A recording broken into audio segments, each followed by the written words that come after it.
Bismillahirrahmanirrahim. Assalamualaikum warahmatullahi wabarakatuh.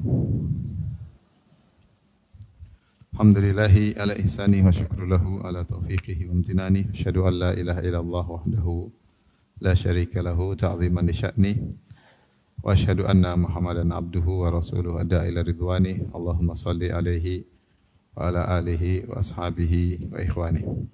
Hadirin dan hadirat yang dirahmati Allah Subhanahu wa taala.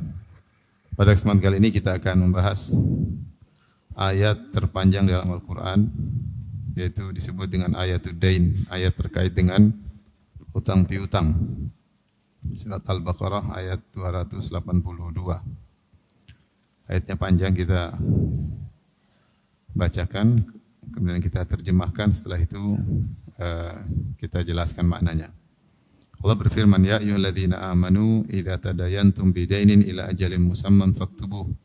Wahai orang yang beriman, apabila kalian bermuamalah tidak secara tunai, yaitu secara hutang piutang, maka bermuamalah dengan sampai waktu yang ditentukan, maka tulislah, ya. Jadi hutang kapan dibayar ditulis.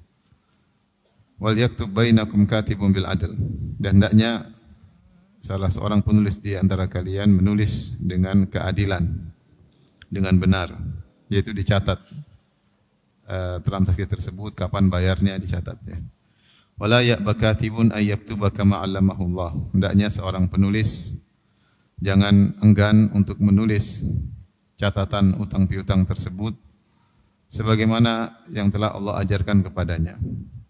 Fal yaktub, maka hendaknya dia menulis, wal yumlil ladzi alaihi al-haq, dan hendaknya orang yang berhutang itu mengimlakan, mendiktekan kepada sang penulis. Jadi saya menulis-nulis yang pinjam uang atau yang berhutang, ya, mendiktekan utangannya. Wal yattaqillaha rabbah, dan hendaknya sang penulis, ya, bertakwa kepada Allah Subhanahu wa taala yang merupakan Rabb-nya.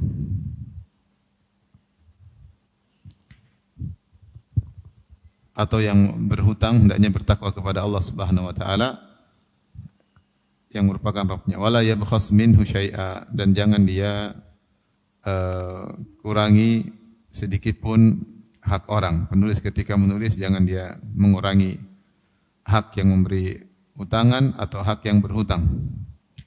Fa in kana alladhi alaihi al-haqqu safihan aw dha'ifan aw la yastati'u an yumilla huwa falyumlil waliyuhu bil adl. Jika ternyata yang berhutang adalah orang yang bodoh, yaitu dia tidak mampu untuk ngurusi urusan-urusan, aw dha'ifan, atau dia lemah, mungkin masih kecil, ya,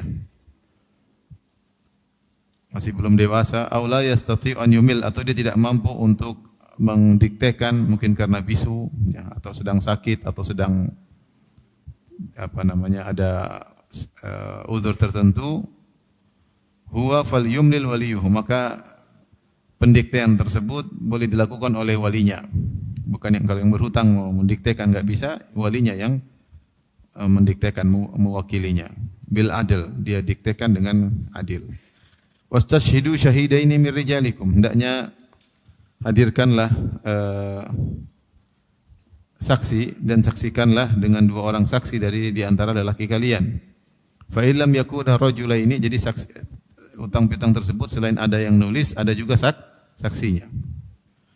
Fa illam yakuna rajulaini, kalau tidak ada dua saksi lelaki, fa rajulun wa imra'atani mimman tardhauna minasyuhada, maka tidak mengapa saksi seorang lelaki dan dua orang wanita, jadi satu lelaki dua wanita dari para saksi yang kalian ridhoi. Antadhilla ihdahuma fatudzakkira ihdahuma al-ukhra, karena dua wanita, karena satunya lupa, satunya bisa mengingatkan. Wala ya'ba syuhada'u idza madu'u, dan para saksi tersebut jika diminta untuk bersaksi maka janganlah enggan, hendaknya mereka bersaksi. Wala tas'amu an taktubuhu saghiran aw kabiran ila ajalih, dan janganlah kalian bosan untuk mencatat utang piutang kalian sedikit atau banyak, ila ajalih, sampai batas waktu jatuh temponya kapan. Dzalikum aqsatu indallah, hal itu lebih adil di sisi Allah Subhanahu wa taala, wa aqwamu lisyahadah, dan lebih dapat menguatkan persaksian, wa adna alla tartabu, dan agar lebih agar kalian tidak ragu ya, sehingga tidak menimbulkan keraguan. Illa an takuna tijaratan hadiratan tudirunaha bainakum, kecuali muamalah tersebut adalah perdagangan tunai yang kamu jalankan di antara kalian. Kalau langsung bayar, ambil barang, langsung bayar, langsung ambil, enggak perlu dicatat karena langsung. Yang perlu dicatat kalau ada utang piutang. Falaisa alaikum junahun alla taktubuha, maka tidak mengapa kalau ada jual beli kontan tunai tidak perlu dicatat.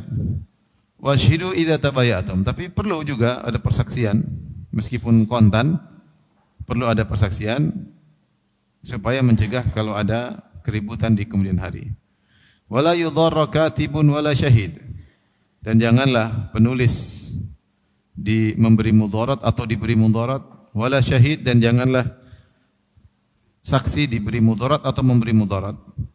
Wa in taf'alu fa innahu fusuqun bikum, kalau kalian melakukan demikian, yaitu memberi kemudaratan kepada penulis atau penulis memberi kemudaratan kepada yang melakukan transaksi, pemberi hutang atau yang berhutang, demikian juga saksi, kalau ada kemudaratan yang timbul kalian lakukan, fa innahu fusuqun bikum, maka itu adalah suatu kefasikan dari kalian. Wattaqullah wa yu'allimukumullah, maka bertakwalah kepada Allah dan Allah mengajarkan kepada kalian. Wallahu bikulli syai'in alim, dan Allah Maha mengetahui atas segala sesuatu. Kita lanjutkan ayat 283 sebagai penyempurna ayat sebelumnya. Wa in kuntum ala safarin, kalau ternyata transaksi tersebut terjadi sementara kalian sedang bersafar. Kalau tadi dalam kondisi mukim, misalnya kondisi bersafar, walam tajidu katiban, namanya bersafar mencari tukang tulis terkadang susah.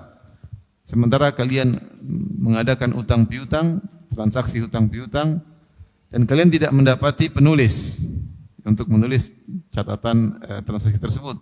Farihanun maqbudah, maka kalau tidak ada penulis, dianjurkan untuk memberi gadai yang langsung dipegang, yaitu orang yang berhutang memberi gadai kepada pemberi piutang dengan diterima langsung tunai, maqbudah maksud tunai. Fa in amina ba'dhukum ba'dhan, kalau sebagian kalian merasa mempercayai sebagian yang lain, falyu'addil ladzi tumina amanatahu, maka yang diberi amanah hendaknya menunaikan amanahnya. Artinya yang memberi hutang, memberi piutang, percaya sama yang berhutang. Ya sudahlah, kita lagi safar, lagi susah, enggak usah catat, enggak apa-apa. Enggak usah pakai gadai, rihan juga tidak mengapa. Tetapi hendaknya yang diamanahi, yaitu yang berhutang, hendaknya dia menunaikan amanahnya. Wal yattaqillaha rabbahu, dan hendaknya bertakwa kepada Allah Subhanahu wa taala.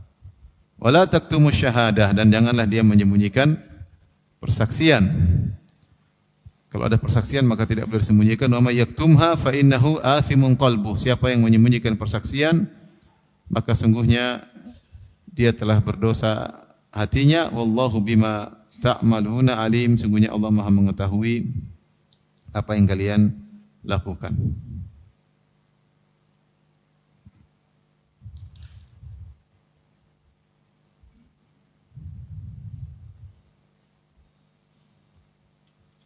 Baik, ayat ini adalah ayat terpanjang dalam Al-Quran, dan sebagian salaf memandang ayat ini adalah arja ayatin fi kitabillah. Jadi dalam pembahasan ulumul Quran ada pembahasan poin arja ayatin fi kitabillah, yaitu ayat apa yang paling memberi pengharapan kepada hamba-hamba Allah dalam Al-Quran. Ayat apa sih yang paling beri pengharapan? Ada beberapa pendapat, sampai ada belasan pendapat. Di antara pendapat yang masyhur, yaitu ayat yang paling memberi harapan adalah dalam surat Az-Zumar. Qul ya ibadiyalladzina asrafu ala anfusihim la taqnatu min rahmatillah innallaha yaghfirudz dzunuba jami'an innahu huwal ghafurur rahim. Yaitu ayat yang paling beri harapan adalah ayat ini. Katakanlah, wahai hamba-hambaku yang berlebih-lebihan dalam bermaksiat, janganlah kalian putus asa kepada Allah dari rahmat Allah Subhanahu wa taala. Sungguhnya Allah mengampuni segala dosa, sungguhnya Allah Maha Pengampun lagi Maha Penyayang. Ayat ini adalah ayat yang paling beri pengharapan terutama kepada para pelaku maksiat. Ini katanya sebagian ulama mengatakan ini adalah ayat yang paling beri pengharapan. Ada ayat yang lain seperti ayat juga sebagaimana mengatakan ayat yang paling beri pengharapan adalah firman Allah, innallaha la yaghfiru ayyushraka bihi wa yaghfiru ma duna dzalika liman yasha. Allah tidak mengampuni dosa syirik, tapi Allah mengampuni dosa selain syirik bagi orang yang Allah kehendaki. Orang selama tidak syirik masih mungkin diampuni. Ada yang mengatakan ayat paling beri pengharapan. Ada yang mengatakan ayat yang paling memberi pengharapan adalah dalam surat Fatir, ya, di mana kata Allah, "Tsumma awrasnal kitaba alladziina istafaina min ibadina faminhum dzalimun li nafsihi wa minhum muqtasidun wa minhum sabiqun bil khairati bi idznillah." Ya. Kemudian Allah wariskan Alkitab, yaitu Al-Qur'an, kepada orang-orang yang kami pilih di antara hamba-hamba Allah Subhanahu wa taala. Di antara hamba-hamba Allah, faminhum dzalimun li nafsihi, di antara mereka ada yang menzalimi diri mereka, itu bermaksiat. Wa minhum muqtasid, dan di antara mereka ada yang muqtasid, yang tengah-tengah, menjalankan yang wajib tapi sunnah-sunnah ditinggalkan, dan meninggalkan yang haram tetapi yang makruh dia kerjakan. Itu pokoknya pas-pasan, muqtasid. Minhum sabiqun bil khairat, di antara mereka hamba-hamba Allah ada yang sabiqun bil khairat. Bukan hanya wajib dia kerjakan, sunnah juga dia kerjakan. Bukan hanya haram dia tinggalkan, yang makruh juga dia tinggalkan, ya. Dengan izin Allah Subhanahu wa taala. Setelah itu Allah mengatakan jannatu adnin yadkhulunaha.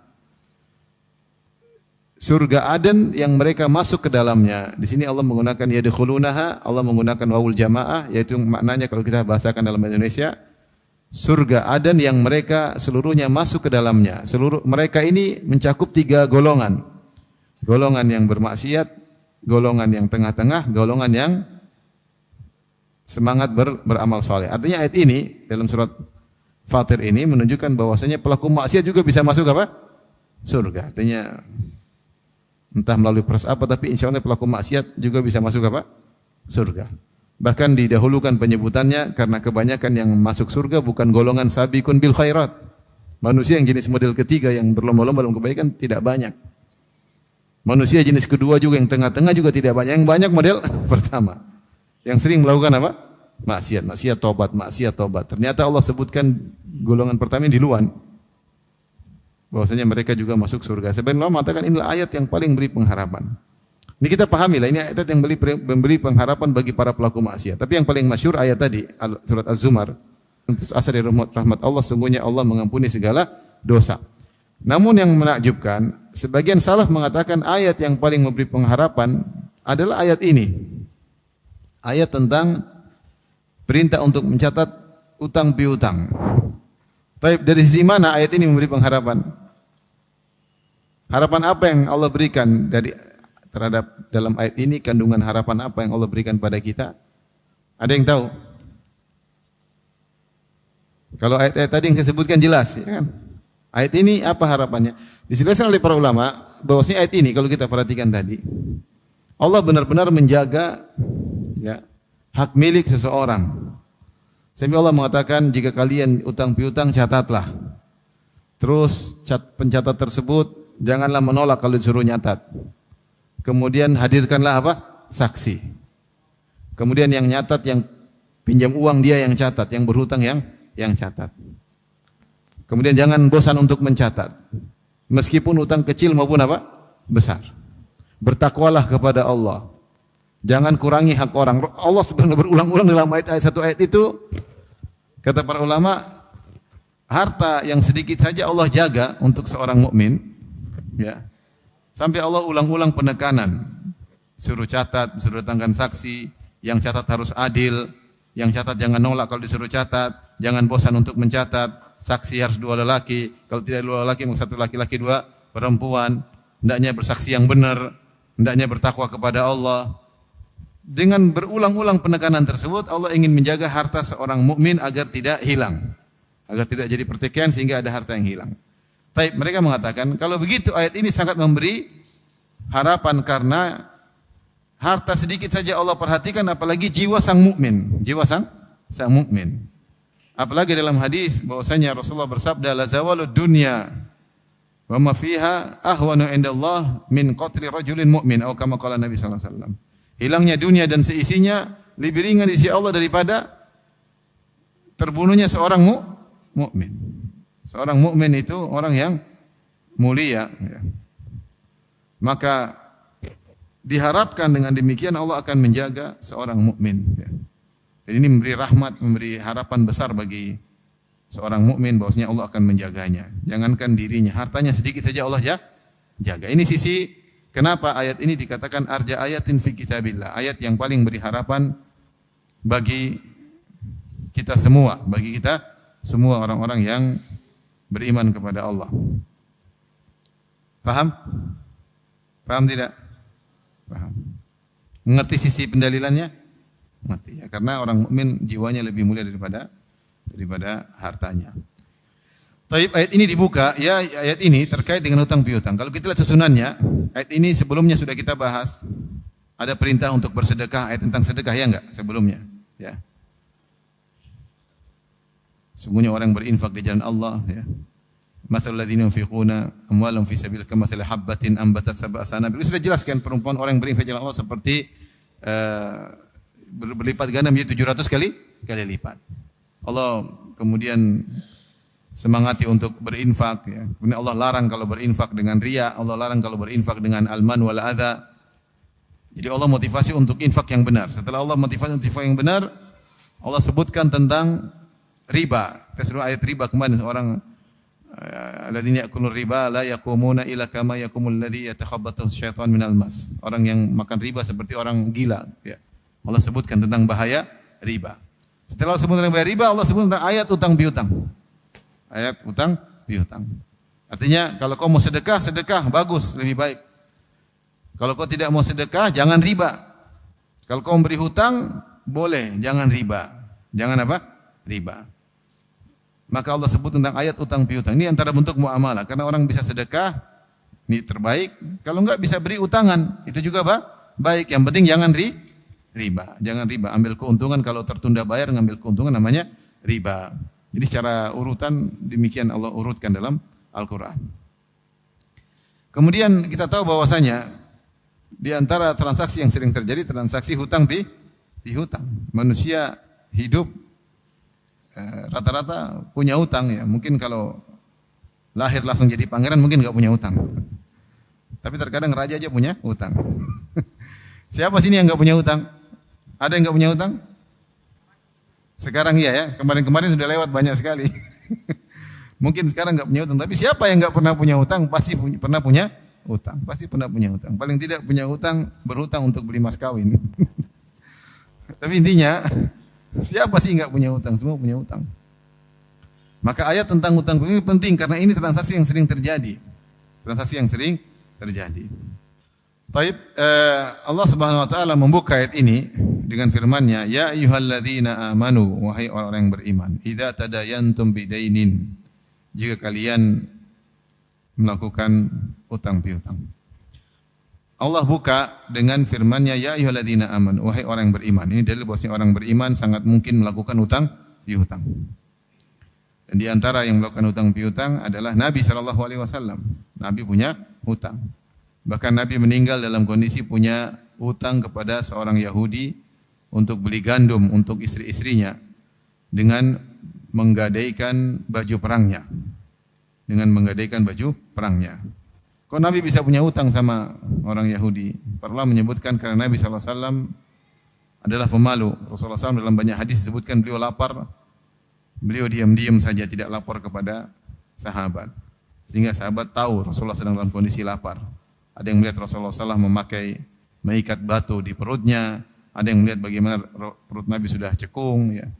Intinya Nabi kalau lapar tidak ribut, ya, tidak ribut sehingga beliau bersabar. Sampai kalau beliau membutuhkan hutangan, beliau tahu kalau beliau hutang sama sahabat pasti enggak ada yang bilang enggak usah bayar, paling bilang gitu, Pak, enggak usah bayar. Tetapi karena beliau enggak enak sama sahabat, beliau sampai hutang bersama ke orang ya Yahudi. Tapi hutang tersebut dengan gadai, ada gadai baju perangnya, baju perang Nabi. Menunjukkan Nabi tidak punya apa-apa karena namanya baju perang itu kebutuhan mendesak zaman tersebut. Istilahnya senjata digadaikan. Orang kalau sudah gadaikan senjata berarti dia sudah tidak punya apa-apa. Ya. Maka Nabi menggadaikan baju perangnya kepada seorang Yahudi kemudian meninggal dalam kondisi berhutang ya. Tapi aman karena ada gadenya ya, ada rihannya. Tapi intinya bahwasanya utang piutang itu adalah hal yang tidak mengapa selama memenuhi adab-adab. Selama memenuhi adab-adab. Kalau tidak memenuhi adab maka bahaya. Adab yang pertama yang perlu diperhatikan yaitu berhutang kalau perlu. Kalau tidak perlu jangan berhutang. Artinya perlu kebutuhan yang memang perlu kita.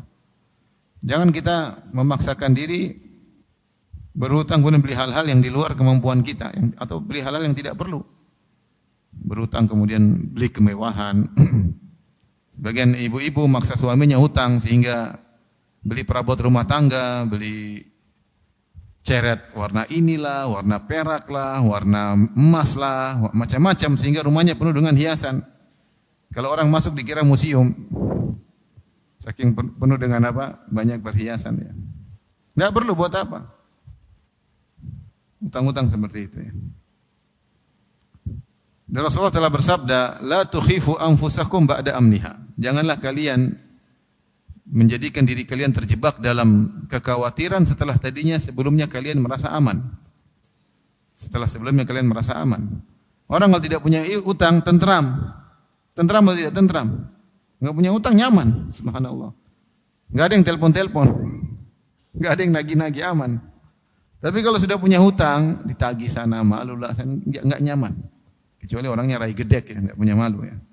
Kalau orang punya malu, orang beriman dia pasti tidak nyaman dengan hutang.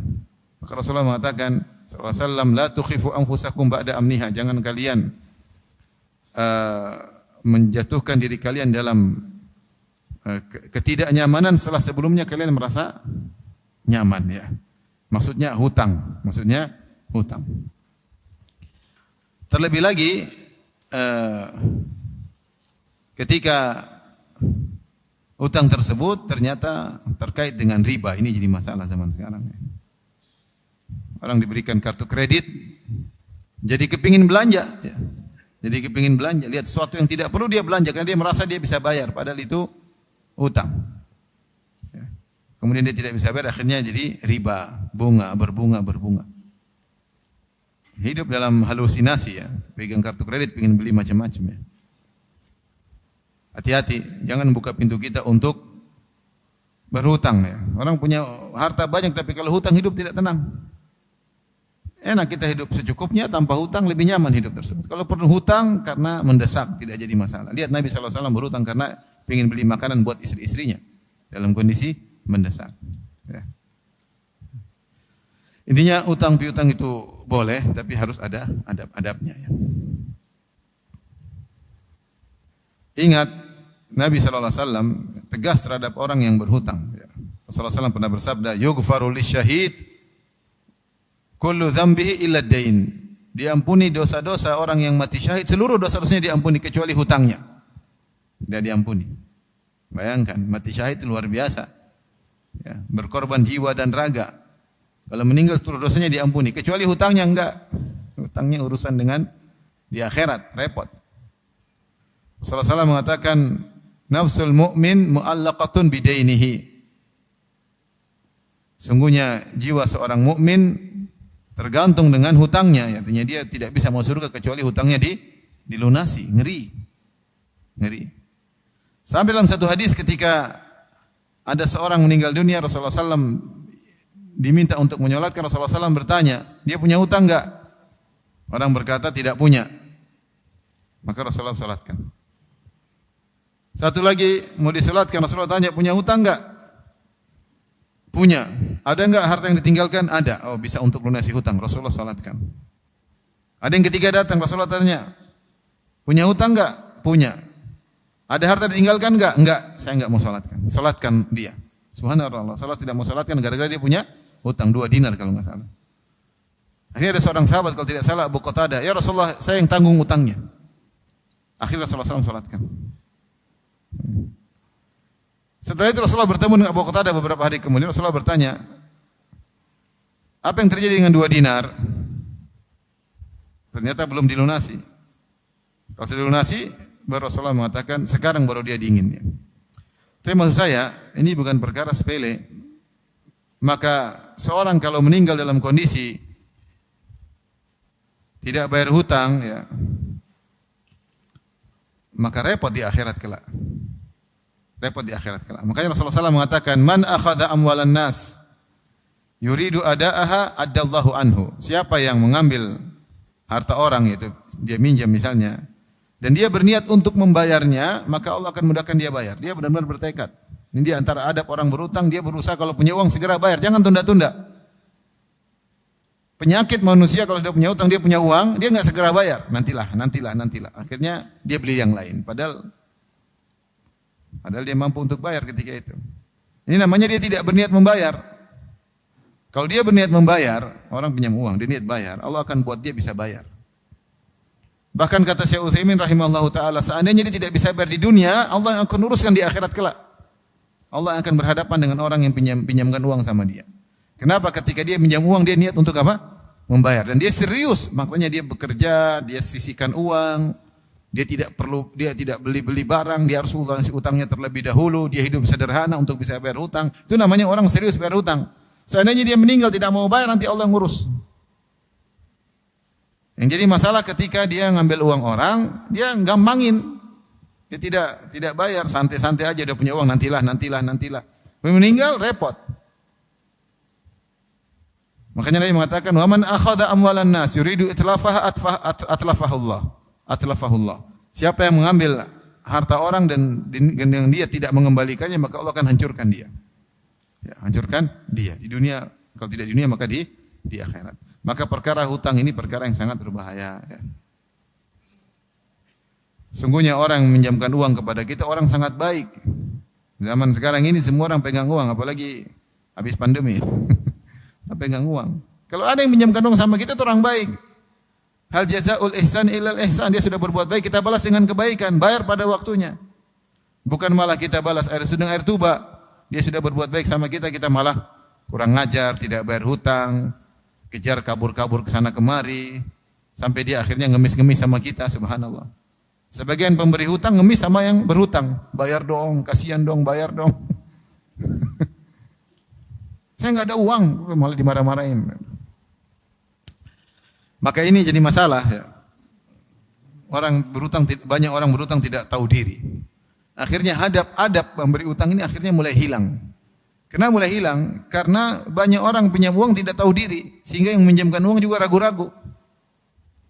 Sampai sebagian orang kalau pinjam uang, pinjam dong. Kita kasih pun tidak niat untuk dikembalikan karena enggak bakalan kembali. Ya segini aja, ya sudah. Enggak kembali, ya. Karena banyak orang seperti itu. Tidak terlihat tekad dia untuk membayar hutang.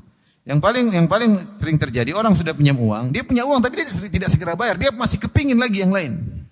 Maka dia spekulasi dengan uang tersebut, dia punya uang untuk bayar. Ya. Jadi terutama ibu-ibu jangan maksa suami untuk membeli yang di luar kemampuannya. Sudah tahu suami ibu pegawai, taruhlah gaji 15 juta. Jangan kemudian suruh ngutang beli mobil mewah, beli rumah mewah, dia tahu uang enggak bakalan cukup. Sudah tahu tidak bakalan bisa bayar hutang, disuruh hutang sama apalagi hutang kepada bank konvensional sehingga berbunga, ya. Menjebak keluarga dalam riba. Ya. Tapi intinya di antara tanda keimanan, makanya Allah buka dengan ayat utang ini dengan ya ayyuhalladzina amanu. Jangan menyangka bahwasanya Islam hanya mengatur hubungan seorang dengan Allah saja. Cuma dalam masjid saja urusan Islam, tidak. Islam ya mengurus segalanya, bahkan dalam masalah utang piutang ada aturannya, menunjukkan syariat ini sangat detail. Dalam syariat mana ada seperti ini, detail seperti ini. Begini dalam hutang meskipun hutang sedikit. Maka jangan dengar orang-orang sekuler yang ingin memisahkan kehidupan kenegaraan dengan agama, itu sekuler. Artinya enggak ada agama dalam kenegaraan, agama cuma di masjid. Yang lebih parah lagi sekulernya memisahkan urusan dunia dengan urusan ibadah. Dunia enggak ada urusan agama sama sekali. Ini enggak benar. Agama kita lengkap, urusan pernikahan ada agamanya, urusan jual beli ada aturannya, utang piutang ada aturannya, bertetangga ada aturannya, Bermuamalah dengan orang tua ada aturannya, semua urusan dunia ada aturannya. Bersahabat ada aturannya. Jadi enggak mungkin Islam dipisahkan dari kehidupan apa? Dunia. Maka Allah turunkan aturannya untuk mengatur kehidupan manusia. Urusan ibadah dia dengan Allah Subhanahu wa taala dan juga urusan interaksi dia dengan sama manusia. Di antaranya ini bukti bahwasanya masalah utang piutang ada keterkaitan dengan iman. Allah buka, ya ayyuhalladzina amanu, wahai orang yang beriman, jika kalian utang piutang maka catatlah. Maka siapa yang bisa menjalankan adab utang piutang termasuk dari keimanan. Termasuk dari keimanan. Jadi kita ambil faedah dari ayat ini bahwasanya agama bukan cuma masalah urusan, bukan seperti pemahaman sekuler. Agama urusan seorang beribadah kepada Allah saja di masjid, bukan. Agama bukan cuma di masjid doang. Di luar juga agama berjalan. Yang kedua, bahwasanya orang yang menjalankan adab utang piutang, dia berarti telah menjalankan keimanan. Dia telah menjalankan apa? Keimanan. Ya, apalagi tadi kita sebutkan tentang bahaya utang tanpa adab, mengerikan. Jadi orang yang beriman dia harusnya serius ketika utang piutang. Ya, kemudian ini menunjukkan bahwasanya iman itu bukan cuma terkait dengan hubungan seorang dengan Allah, tapi ternyata muamalah dengan sama manusia juga bagian dari keimanan. Dan banyak sekali hadis-hadis atau ayat-ayat terkait dengan ini. Seperti sabda Nabi sallallahu alaihi wasallam, la imana liman la amanata lahu. Tidak ada iman bagi orang yang tidak amanah, tidak amanah kepada orang lain maka tidak beriman. Seperti Nabi sallallahu alaihi wasallam bersabda, la yu'min, la yu'min, la yu'min. Tidak beriman, tidak beriman, tidak beriman. Siapa ya Rasulullah? Tidak beriman sampai Rasulullah sebut 3 kali. Man lam ya'man jaruhu bawa'iqahu. Orang yang tetangganya tidak merasa aman dari gangguannya, lihat muamalah.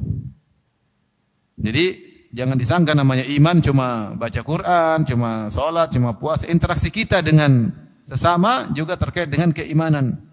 Ada aturannya. Di antaranya ini, bayangkan, menggampangkan masalah utang, padahal masalah utang ini terkait dengan keimanan. Makanya Allah berkata, ya ayyuhalladzina amanu, wahai orang-orang yang beriman. Tapi yang punya utang angkat tangan, saya bertanya lagi. Yang punya utang angkat tangan, enggak usah malu-malu. Yang punya utang angkat tangan. Cuma 1 orang, mustahil. Ini orang kaya semua ini. 2, 3, mulai ngaku. Ah, hati-hati. Ada pada utang. Kalau orang beriman, utang yang benar. Kalau cuekin enggak tanda tidak beriman. Kalau cuek mau tagih enggak urusan. Itu namanya tidak beriman. Imannya tidak beres. Ibu-ibu yang punya utang, enggak ada memang yang utang suaminya semua. Baik. Ya ayyuhalladzina amanu idza tadayantum bidainin, wahai orang beriman jika kalian berhutang dengan suatu utangan ya. Ila ajalin musamma, sampai pada waktu yang ditentukan. Itu jatuh temponya kapan? Faktubuh, maka tulislah. Tadayantum jika kalian berhutang, hutangnya ada beberapa model. Ada hutang dengan sukarela artinya membantu, ada tuh hutang dengan jual beli. Hutang jual beli contohnya adalah 2, beli barang uangnya belakangan, namanya utang. Dia terima barang uangnya belakangan. Namanya itu utang biasa. Kita beli barang kredit misalnya, kita mau bayar bertahap atau kita bayar nanti, itu namanya kredit, itu juga termasuk utang piutang. Maka catatlah. Ini barangnya terima dulu, uangnya belakangan. Ada yang sebaliknya, uangnya dulu, barangnya belakangan. Namanya bai'us salam. Seperti zaman Nabi sallallahu alaihi wasallam, siapa yang melakukan salam maka hendaknya dengan kailin ma'lum, waznin ma'lum, jadi ukurannya jelas. Zaman dahulu mungkin seorang punya ladang atau punya kebun, dia butuh uang untuk mungkin pekerja, maka dia bilang sama orang, kamu bolehlah beli kebun korma saya atau beli sawah saya, padi. Kamu kebayar dulu. Terus kapan kamu serahkan padinya? Kapan kamu serahkan kormanya? Nanti kalau panen. Kira-kira para ulama mengatakan, sebagian mengatakan boleh. Ketika musim panen saya kasih. Atau langsung tunjukkan bulannya. Bulan Oktober saya kasih. Berapa kilo? 100 kilogram beras misalnya. Boleh uang dulu. Biasanya lebih murah. Uang dulu nanti berasnya belakang. Ini juga boleh. Jadi model kedua, uang bayar dulu, barang belakangan. Dan namanya juga utang piutang. Ada sekarang model yang ketiga namanya istisna, yaitu pesan barang. Seperti saya pesan meja atau kursi sama tukang kayu. Saya kasih DP. Pesan kerja tanda jadi, bayar harganya 5 juta. Tapi kapan jadi bulan depan? Saya bayar 1 juta dulu. Ini utang dua-dua, utang enggak, uang ada utangnya, barang juga ada utangnya. Utang dari dua belah pihak. Itu namanya istisna. Ini bukan salam. Beda lagi. Ini semua utang dengan proses jual beli. Apakah tadi barang terima uang belakangan atau uang diterima barang belakangan, uang kontan. Kalau salam uang harus kontan. Uang kontan baru barang belakangan, atau uang tidak sempurna cuma DP doang, barang pun belum dikasih. Ini semua harus dicatat kapan tanggalnya pembayaran tersebut. Model kedua adalah pinjamin uang. Pinjamin uang, dia butuh uang kita kasih. Ini namanya berbuat baik, ya, berbuat baik. Bukan jual beli, tapi karena berbuat baik. Maka kapan kita butuh, kita tulis catat tanggal sekian. Baik. Di sini kata Allah faktubuh, maka tulislah. Ini sekedar pembahasan bahasa. Di sini seandainya Allah berfirman, "Idza tadayantum ila ajalin musamma." Jika kalian telah berhutang, jika kalian melakukan hutang piutang pada waktu tertentu. Kenapa Allah tambah bidainin? Harusnya idza tadayantum, jika kalian hutang berhutang. Ini kan kalau kita artikan secara lafal, wahai orang beriman, jika kalian melakukan hutang piutang dengan suatu utangan. Seharusnya dengan suatu utang ini enggak perlu. Cukup wahai orang beriman, jika kalian hutang piutang, selesai. Tapi kenapa Allah menambah jika kalian hutang piutang dengan suatu utangan? Suatu utangan kenapa? Ada dua faedah. Karena setelah itu Allah mengatakan faktubu, catatlah utang tersebut. Jadi hu-nya, domir hu kembali kepada dainin. Yang kedua, dengan suatu hutangan untuk menjelaskan bahwasanya utang tersebut Allah datangkan dengan nakirah bidainin tanwin, mencakup utang model apapun, besar atau kecil. Jadi umum. Maka ditambahlah ya ayyuhalladzina amanu idza tadayantum, jika kalian utang piutang dengan suatu model utangan apapun, besar maupun kecil, untuk penekanan. Ila ajalin musamma, pada waktu tertentu, faktubu, maka tulislah. Jadi saya telah membeli barang dari si B, saya yang punya utang. Saya telah membeli barang dari si B dengan harga 10 juta dan saya berhutang. Saya punya tanggungan kepada dia 10 juta, saya akan bayar 3 bulan lagi, tanggal sekian, bulan sekian, tahun sekian. Saya catat. Saya ngomong, ada yang catatin. Yang ngomong siapa? Yang berhutang. Paham? Karena dia mengaku dia punya hutang. Kalau yang ngomong yang kasih hutang, wah, saya enggak pernah hutang. Tapi kalau yang ngomong harusnya yang berhutang supaya menunjukkan pengakuan. Maka kemudian dicatat. Nah, kalau sudah dicatat pada tanggal berapa jatuh tempo, maka tidak boleh yang memberi piutang menagih sebelum waktunya, enggak boleh. Misalnya saya beli meja kursi tadi, atau saya yang beli kursi. Kemudian saya punya utang sama dia 4 juta. Saya bilang saya akan bayar pada tanggal 1 Oktober. Dia enggak boleh bayar, dia enggak boleh menagih waktu bulan September. Enggak boleh kan? Sudah ada catatan, enggak boleh. Enggak boleh. Demikian juga misalnya salam tadi, baik salam. Dia kasih duit, saya akan kasih beras 100 kilo pada bulan Oktober misalnya. Sebelum bulan Oktober dia mana berasnya? Enggak bisa, sudah catatan kok. Saya kan sudah bayar dia, tapi kan ada catatan. Makanya saya jual agak murah. Ya kamu enggak boleh nagih sekarang, ada catatannya. Enggak boleh. Saya akan kasih beras pada tanggal 1 Oktober misalnya. Paham? Ini kalau ternyata dibangun di atas jual beli. Tetapi kalau utangan tadi saya pinjamkan, maka jumhur ulama berkata boleh nagih sebelumnya. Misalnya saya pinjamkan uang 100 juta. Terlalu banyak 100 juta. 10 juta sama si John misalnya. Saya pinjamkan 10 juta sama si John. Bayar kapan? 1 Oktober. Kenapa saya enggak punya uang, butuh 10 juta. Ternyata bulan Agustus dia udah beli mobil baru. Wah, mana uang 10 juta? Loh kan 1 Oktober, kau udah punya uang kok. Boleh tagih, boleh. Boleh tagih. Kalau dia punya uang, kalau dia enggak punya uang, kita enggak boleh tagih. Karena kita sesuai dengan kesepakatan. Tapi kelihatan dia punya uang, dia udah beli macam-macam, kita boleh tagih meskipun belum waktunya. Itu kalau utang piutang dibangun di atas apa? Membantu. Tapi kalau dibangun di atas akad transaksi jual beli, maka tidak boleh. Harus pada waktunya, ya. Harus pada waktunya. Karena akad transaksi tersebut tentu ada perubahan nilai. Ketika dia bayar dengan kredit biasanya harga lebih naik, paham? Ketika dia bayar uang lebih dahulu biasanya harga lebih turun. Maka tidak boleh diotak-atik apa? Tanggalannya. Lain halnya dengan kalau kita bantu. Paham? Faktubuh, maka tulislah. Wal yaktub bainakum katibun bil adl. Di sini saking Allah hati-hatinya, Allah mengatakan yang nulis pihak ketiga. Yang nulis pihak ketiga. Bukan pemberi utang, bukan juga yang berhutang. Suruh panggil teman tulisnya. Apalagi zaman dahulu di zaman Nabi sallallahu alaihi wasallam, mereka umat ummiyah. Umat yang jarang yang bisa nulis. Jarang bisa nulis. Sehingga Nabi dahulu motivasi orang untuk belajar menulis. Bahkan ketika perang Badar banyak tawanan, maka di antara agar mereka bisa menebus diri mereka orang kafir, mereka disuruh mengajar baca tulis bagi orang-orang Ansar. Kalau bisa belajar selesai maka bebas. Menunjukkan bagaimana motivasi Nabi untuk apa? Agar orang belajar. Dulu banyak orang, kenapa orang Arab dahulu mereka bisa hidup tanpa bisa baca dan tulis?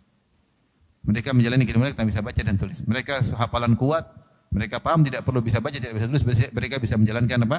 Kehidupan mereka. Baca tulis kemudian datang belakangan.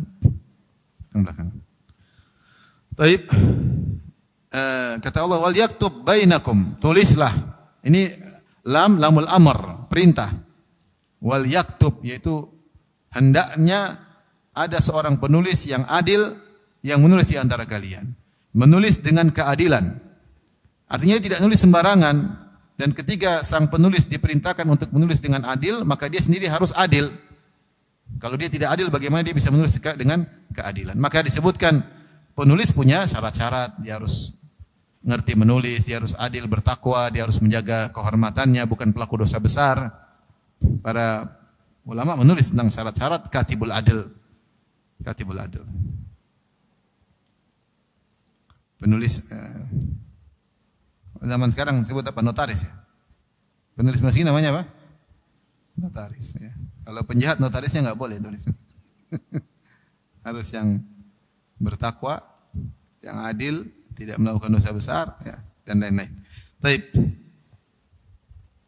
Maksudnya adil apa? Yaitu jangan menulis demi kepentingan yang berhutang dan jangan menulis juga demi kepentingan yang beri utangan. Jangan merugikan salah satu pihak. Kemudian kata Allah menekankan wala ya'ba katibun ay yaktuba kama 'allamahullah, dan jangan seorang penulis enggan untuk menulis sebagaimana Allah telah mengajarkan kepadanya. Ini menakjubkan ayat ini. Jadi Allah mengatakan, ini ada dua tafsiran. Tafsiran pertama, janganlah penulis enggan. Kalau dia diminta ada dua orang transaksi terus orang ini bisa nulis, tulis dong, maka wajib bagi dia untuk apa? Nulis. Wajib bagi dia untuk nulis jika dia memang tidak ada halangan dan dia punya kemampuan. Kata Allah, kama 'allamahullah, hendaknya dia menulis sebagaimana Allah mengajarkannya. Tafsiran pertama, ini penekanan untuk keadilan. Sebagaimana Allah mengajarkannya untuk menulis dengan adil, dengan amanah, maka tulislah dengan amanah. Tapi tulis, jangan lari dari tulisan. Tulis dengan amanah. Hadir, tulis. Si peminjam, siapa namanya, yang berhutang mengatakan saya telah meminjam uang atau saya telah membeli, saya punya utang dengan sekian tanda tangan, akan dibayar, tanda tangan, ada saksi, selesai. Ini tafsiran pertama. Tafsiran kedua, ini tafsiran banyak di antara ahli tafsir. Mereka mengatakan kama 'allamahullah, hendaknya dia menulis sebagaimana Allah telah mengajarkan dia bisa menulis. Untuk dia tahu bahwasanya bisa menulis adalah nikmat dari Allah Subhanahu wa taala. Ta'allum, belajar itu adalah nikmat dari Allah Subhanahu wa taala. Sebagaimana kau telah diajari oleh Allah untuk belajar, ajari orang kalau ada keperluan dengan ilmumu, berikan, jangan kau pelit. Jangan kau pelit. Agar kau ingat bahwasanya kau bisa menulis itu, siapa yang ngajarin? Allah Subhanahu wa taala. Allah tidak ajar langsung, tapi Allah yang berikan kau kecerdasan. Allah yang berikan engkau tangan untuk bisa menulis. Allah hadirkan guru di hadapanmu sehingga kau bisa belajar menulis. Maka kau bisa menulis itu Allah yang ajarin. Kalau begitu, kalau ada orang perlu dengan ilmumu untuk mengajarkan, maka ajarin, jangan pelit-pelit. Allah berkata kepada, atau dikatakan kepada Qarun, wa ahsin kama ahsanallahu ilaik. Berbuat baiklah kepada manusia sebagaimana Allah telah berbuat baik kepadamu. Allah telah kasih kau rezeki, kasih rezeki sama orang. Kasih rezeki sama orang. Oleh karena seorang kalau diberi kelebihan oleh Allah, dia ingat hal ini. Sebagaimana Allah telah berbuat baik kepada dia, telah mengajarkan kepada dia, jangan dia pelit sama orang. Jangan dia pelit sama orang. Ada seseorang disebutkan, dia punya harta banyak, untung banyak. Setiap sebulan sekali dia pergi ke orang-orang miskin, kemudian dia bagi-bagi sebagian hartanya. Ketika ditanya kenapa, kata dia, yang beli barang-barang saya kebanyakan orang miskin. Ya. Saya dapat harta dari Allah, saya bagi-bagi kepada mereka. Maka kalau orang diberi kelebihan juga, misalnya seorang dokter, taruhlah dia kerja di rumah sakit, dia kerja ada resep dia digaji. Kalau lagi di masjid ada orang datang, dok saya sakit gini, kasih tahu aja, jangan bilang ketemu nanti di rumah sakit. Kan ketemu rumah sakit bayar dong. Kalau dia kebetulan lagi tetangga, kasih tahu. Kau telah diberi ilmu oleh Allah, memiliki ilmu kedokteran, dan tidak ada halangan buat kamu untuk kasih tahu jawabannya. Apa susahnya? Jangan bilang nanti ketemu saya di rumah sakit. Ketemu rumah sakit pasti pakai bayar. Saya pengen gratisan dok. Kalau lagi di masjid lagi ketemu jalan, kasih tahu sambil jalan. Kecuali dia gedor-gedor rumah itu janganlah. Ya, masing-masing punya privasi. Maka seorang kalau diberi kelebihan oleh Allah, berbuat baiklah kepada orang. Makanya di sini Allah mengatakan wala ya'ba katibun, jangan enggan untuk menulis, an yaktub, jangan dia enggan. Kama allamahullah, sebagaimana Allah telah mengajari dia bisa menulis, maka kalau ada yang minta manfaat dari ilmunya tersebut, maka hendaknya dia kerjakan. Sebagaimana telah berbuat baik kepada ini berlaku kepada siapa saja ya. Siapa yang telah diberi kelebihan, jangan lupa kalau ada yang bisa manfaat sama orang lain, kasih. Allah kasih kau nikmat. Kalau Allah mau cabut, kapan saja bisa. Kau jago hafal, tahu-tahu hafalanmu ada konslet di kepala, hilang semua hafalannya. Ya. Rezekimu banyak, tiba-tiba Allah hancurkan sekejap, bisa saja. Maka kalau kita diberi kelebihan dan ada yang memerlukan apa yang telah Allah berikan kepada kita, kita kasih. Wa ahsin kama ahsanallahu ilaik. Berbuat baiklah kepada manusia sebagaimana Allah telah berbuat baik kepadamu. Berbuat baik kepadamu.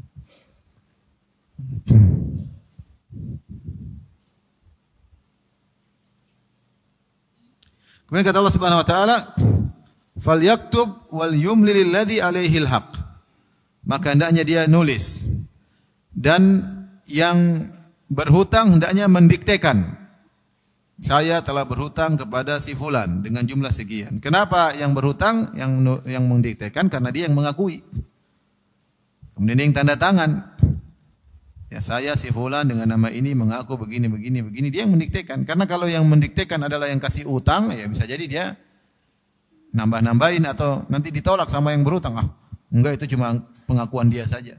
Tapi kalau dia sendiri yang tulis atau dia sendiri yang mendikte, maka jelas keluar dari mulutnya sendiri sehingga dia tidak bisa mengelak lagi. Wal yattaqillaha rabbahu, hendaknya bertakwa kepada Allah. Semuanya penulis bertakwa kepada Allah, jangan nambah-nambahin, jangan kurang-kurangin. Tulis yang benar. Bidabt dengan jelas tanggalnya, kapannya, jumlahnya, detail.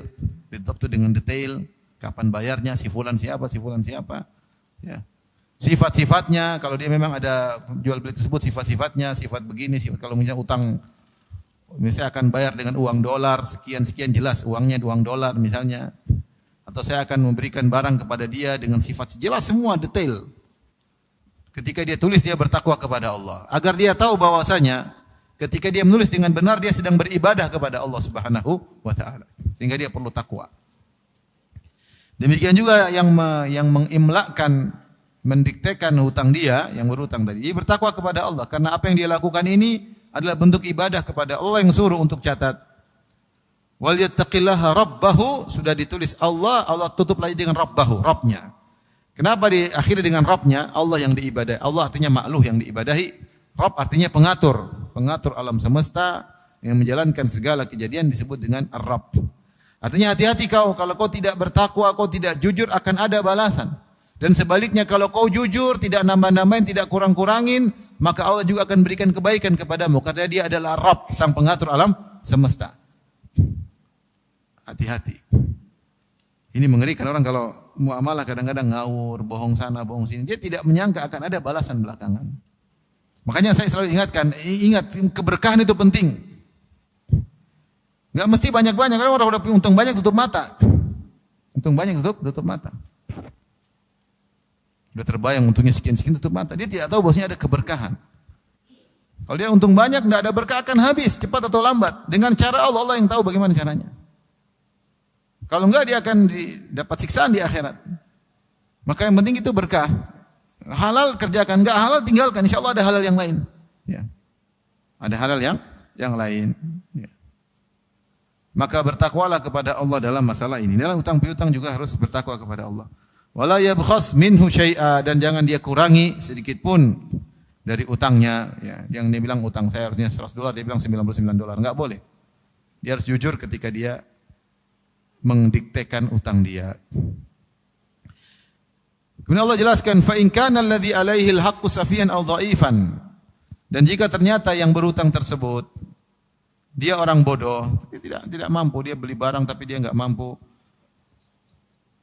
ngatur, mungkin karena otaknya kurang baik atau mungkin ada kekurangan, ya. Aw dhaifan, atau mungkin masih kecil, belum dewasa, enggak mampu untuk ngurus-ngurus seperti ini, utang piutang, enggak pandai nyatat, enggak pandai mengimlakkan, enggak pandai mendikte.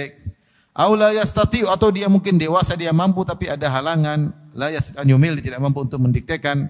Huwa, misalnya karena dia bisu, atau dia enggak bisa, atau dia sedang sakit sehingga dia tidak bisa, maka harus ada yang mewakili. Kata Allah, fal yumlil waliyuhu bil adl, maka walinya yang mendiktekan, omnya kayak kakaknya kayak keluarganya kayak yang mendiktekan dengan persetujuan dia.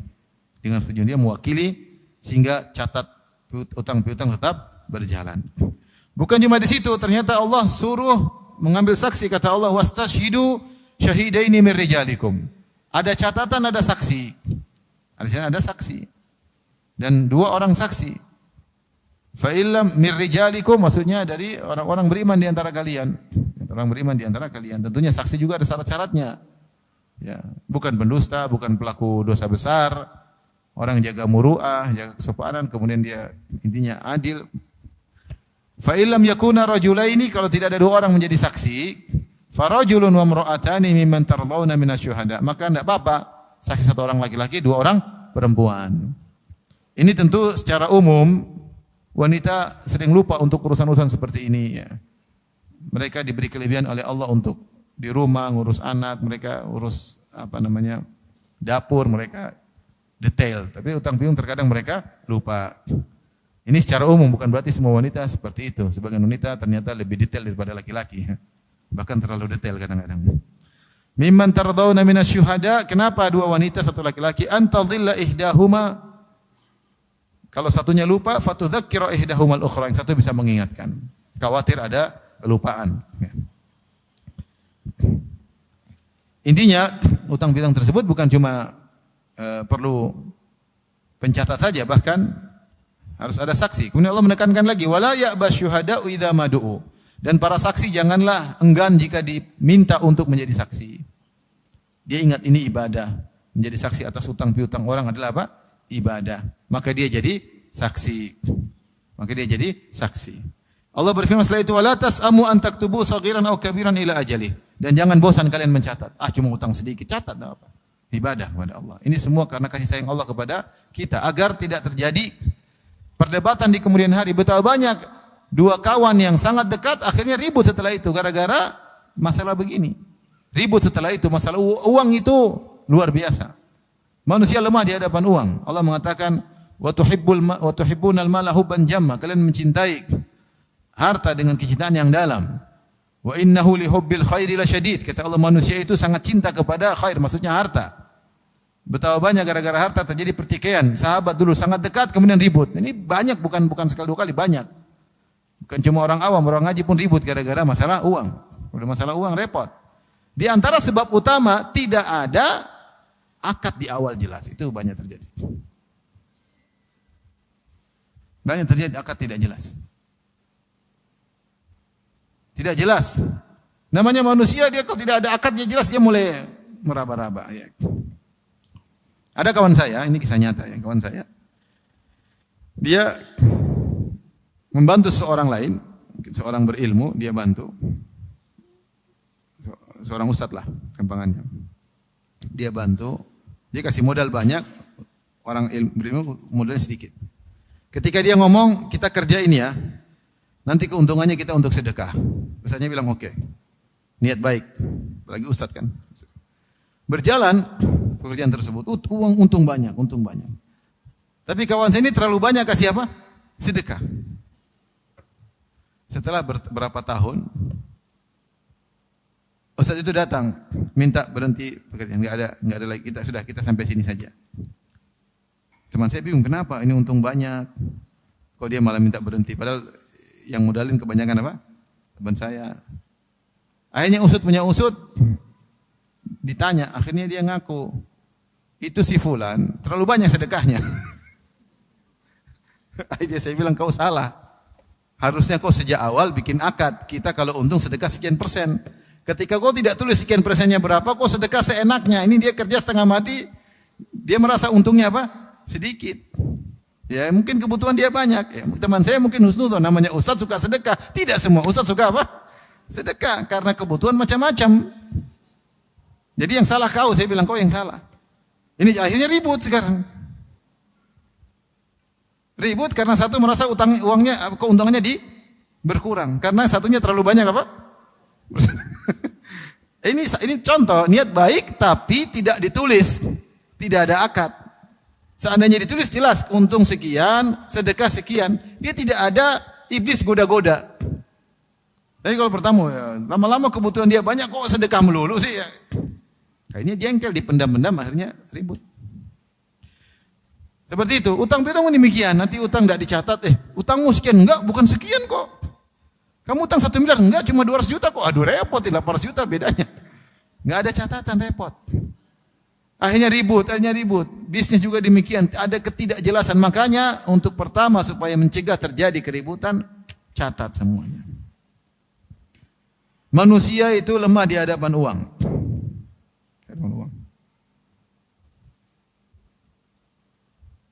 Lemah.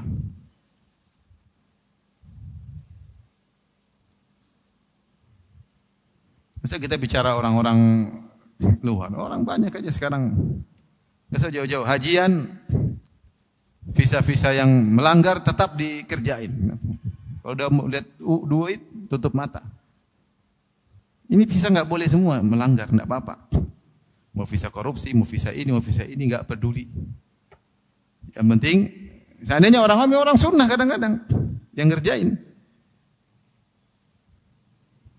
Makanya duit itu menutup mata. Makanya seorang cari keberkahan. Jadi saya ingatkan bahwasanya supaya mencegah terjadinya keributan, semua hendaknya ditulis dengan akad yang benar. Termasuk yayasan-yayasan. Yayasan sosial, nanti masyarakat kasih duit banyak. Setelah itu jadi milik pribadi. Semua anggotanya keluarganya. Ya akhi, kalau masyarakat dulu tahu ini yayasan buat keluargamu, mereka tidak akan bantu. Mereka membantu dengan tulus karena mereka tahu ini yayasan sosial buat umat. Ya. Bukan untuk pribadi. Lama-lama dirubah jadi yayasan apa? Keluarga. Yang salah siapa? Yang salah pendiri yayasan. Harusnya sejak awal ditulis secara detail. Ini yayasan bukan beli, ini enggak aturan. Maksudnya sebenarnya sudah ada aturan tapi dilanggar semuanya. Pemerintah sendiri sudah buat aturan tentang yayasan detail tapi dilanggar. Kenapa bisa melanggar? Duit menutup mata. Tidak ada lagi halal haram, tidak ada sunnah bid'ah, enggak ada. Pokoknya kalau duit, bismillah. Ini kenyataan pahit. Ini enggak tahu nanti dihisab oleh Allah Subhanahu wa taala. Terkadang orang begini bukan orang miskin, udah kaya. Jadi kalau orang miskin mungkin masih punya uzur di depan Allah. Kalau enggak begini saya enggak bisa makan ya Allah. Ini bukan sudah kaya, udah punya mobil, udah punya ini udah. Kita ngelihatnya juga sedih ya. Terus kalau orang-orang terdepan melakukan demikian, bagaimana dengan audiens? Lihat di antara sebab terjadi pertikaian ketika akad tidak jelas. Maka di sini kata Allah, wala tas'amu an taktubu saghiran aw kabiran ila ajalih. Jangan bosan untuk menulisnya meskipun hutang piutang sekecil maupun banyak, tulis kapan jatuh temponya. Dzalikum aqsatu indallah, itu lebih adil di sisi Allah. Wa aqwamu lisyahadah, dan lebih kuat untuk persaksian karena ditulis ada saksinya. Wa adna alla tartabu, agar kalian tidak ragu setelah itu, karena berjalannya waktu kadang-kadang ragu dengan berbagai macam banyak transaksi, kadang-kadang ragu, transaksi banyak. Kemarin berapa ya? Kalau dicatat semuanya kan aman. Illa an takuna tijaratan hadiratan tudirunaha bainakum, kecuali itu jual beli langsung kontan ya enggak perlu dicatat, tapi perlu saksi. Kadang-kadang setan datang kemudian saya enggak, kamu dulu enggak ini barang macam-macam lah namanya. Oleh karenanya meskipun tidak dicatat ada saksi. Falaisa alaikum junan alla taktubuha, maka tidak mengapa kalian catat kalau ternyata transaksi jual beli kontan. Washidu idza tabayatum, tapi hadirkanlah saksi jika kalian jual beli. Wala yudhara katibun wala syahid. Maka penulis di sini ada dua takdir, ada yang mengatakan wala yudharira. Wala yudharira atau wala yudharara. Kalau yudharira maksudnya penulis jangan beri kemudaratan kepada pihak yang lain. Saksi jangan beri kemudaratan kepada pihak yang lain. Atau sebaliknya, wala yudhararu maksudnya penulis jangan dikasih mudarat. Kamu tulis dong, catat. Saya lagi sibuk nih. Tulis sekarang, ini wajib loh. Enggak boleh, dia lagi urusan sama istri. Nanti kalau di waktu kosong baru suruh nulis. Jangan dipaksa, atau saksi dipaksa-paksa. Jadi tidak boleh memberi mudarat dan tidak boleh diberi kemudaratan. Wa in taf'alu fa innahu fusuqum bikum, jika kalian melakukannya maka itulah kemaksiatan, kefasikan dari kalian. Wattaqullah, bertakwalah kepada Allah. Allah tutup lagi, bertakwalah kepada Allah dalam urusan utang piutang. Wa yu'allimukumullah, dan Allah akan mengajarkan kepada kalian. Ada yang mengatakan kalau ingin tambah ilmu bertakwa. Ayatnya ini, wattaqullah wa yu'allimukumullah. Bertakwalah kepada Allah, Allah akan mengajarkan ilmu kepada kalian. Sebagian dalam surat Al-Furqan kata Allah, ya ayyuhalladzina amanu in tattaqullaha yaj'al lakum furqana. Kalau kalian bertakwa kepada Allah akan jadikan kalian furqan, yaitu pembeda antara hak dan batil. Wallahu bikulli syai'in alim, dan Allah Maha mengetahui segala sesuatu, apa yang kalian catat, apa yang isi hati kalian, apa yang kalian tulis, apa yang kalian lakukan, pelanggaran yang kalian lakukan. Baik, ayat terakhir. Fa in kuntum ala safarin wa lam tajidu katiban. Kalau kondisi berbeda, kalian sedang safar, tidak ada penulis. Farihanun maqbudah, maka kalau bisa ada gadai supaya ganti tulisan dan saksi. Saksi enggak ada, lagi jalan berdua tiba-tiba terjadi transaksi. Ya sudah, atau pengen beli emas kita kayak ya udah, kalau ada gadai. Karena penulis tidak ada, kasih enggak ada. Tetapi fa in amina ba'dukum ba'dhan, tapi kalau saling percaya, benar-benar kenal, orang ini amanah, sudah dicoba berulang-ulang, orang ini berapa kali transaksi jujur selalu, falyu'addil ladzi tumina amanatahu, maka tidak mengapa tanpa penulis, tanpa saksi. Ini menunjukkan bahwasanya ayat ini menunjukkan bahwasanya menulis ketika utang piutang hukumnya sunnah, tidak wajib. Tidak sampai derajat apa? Wajib. Karena wajib juga repot ya. Tapi hukumnya sunnah. Kalau bisa lakukan, kalau enggak, terutama kalau benar-benar kita kenal. Kalau zaman sekarang kalau jumlahnya besar mending apa ditulis, karena manusia hatinya bisa berubah-ubah. Kemudian kalau tiba-tiba meninggal kita enggak bisa nagih. Kalau ada catatan kita bisa nagih ahli warisnya. Falyu'addil ladzi tumina amanatu, maka yang diberi amanah hendaknya menunaikan amanahnya, itu yang berhutang benar-benar berhutang. Wal yattaqillaha rabbahu, hendaknya yang berhutang bertakwa kepada Allah. Perhatikan, yang pinjam uang bertakwa kepada Allah. Allah ulang-ulangi ayat tadi sebelumnya, ayat sekarang, wal yattaqillaha rabbahu, bertakwa kepada Allah Rabbnya. Bahaya punya utang. Wala taktumus syahada, kalau punya saksi jangan sembunyikan persaksian. Wa may yaktumha fa innahu athimun qalbuh, siapa yang menyembunyikan persaksian maka telah berdosa hatinya. Wallahu bima ta'maluna alim, maka sungguhnya Allah mengetahui atas semua yang kalian kerjakan. Wallahu taala alam bisawab. Baik, demikian saja Ibu-ibu kajian kita, insyaallah kita lanjutkan kesempatan yang lain. Subhanakallah bihamdik asyhadu an la ilaha illa anta astaghfiruka wa atubu ilaik. Assalamualaikum warahmatullahi wabarakatuh.